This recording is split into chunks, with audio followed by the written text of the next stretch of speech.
ဖိုးကြီးတယောက်ဟာအတုံးမပြုတ်တော့တဲ့တာယာအလုံးပေါင်းရာချီကိုတကူးတကစုဆောင်းထားပြီးအဲ့ဓာတွေကိုဒဲအိုးတဲ့ထက်ကမီးပြင်းပြင်းနဲ့အည်ပြောအောင်ကြိုချက်လိုက်မယ်လို့ဘသူကထင်မှလဲအဲ့ဒီအည်တွေကိုပုံစံခွက်တွေတဲကိုလောင်းထည့်ပြီးအေးခံကပုံစံကျသွားတဲ့အခါအိမ်ရှိနဲ့အိမ်နောက်ဖေးခြံဝင်းတစ်ခုလုံးမှာတစ်ခုချင်းစီကိုစနစ်တကျနဲ့အစီခင်းကျင်းနိုင်မှာဖြစ်ပါတယ်ဒါဟာလှပတဲ့မြေပြင်ကြွေပြားအလှဆင်ပစ္စည်းတစ်ခုအနေနဲ့အရန်ကိုကြည့်လို့ကောင်းပါတယ်ဆက်လက်ပြီးတော့ရောဆက်ထားတဲ့ဘီလက်မြေနှစ်ထဲကိုရှာ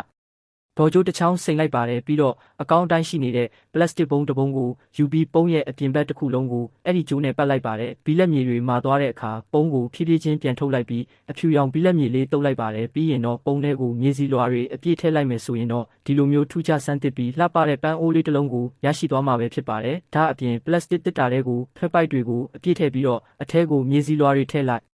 ပါတဲ့ပိုက်ထိပ်ဝတွေနဲ့မြေကြီးညီနေတဲ့အခြေအနေမှာပြင်ဆင်ထားတဲ့မျိုးစေ့တွေကိုအခုမြင်တွေ့နေရတဲ့လှုပ်ဝက်ဆန်းကျဲတဲ့အဖြူရောင်ရာနဲ့တေချာနှက်ဆက်အောင်ရောမွေလိုက်ပါတယ်အဲ့ဒါကဘာလဲဆိုတာကိုသိတဲ့သူများရှိမလားမသိဘူးတော့ပြီးရင်တော့အဲ့ဒါတွေကိုတစ်ခါပိုက်ထိပ်ဝတွေတဲကိုတစ်ခုချင်းစီထည့်ပေးရမှာဖြစ်ပါတယ်ပြီးရင်တော့အပေါ်ကနေမြေကြီးပြန်ဖုံးပြီးရေလောင်းပေးဖို့မမေ့ပါနဲ့အောင်နောက်ဆိုရင်တော့စားလို့မကုန်နိုင်တဲ့မုံလာဦးနီတွေကို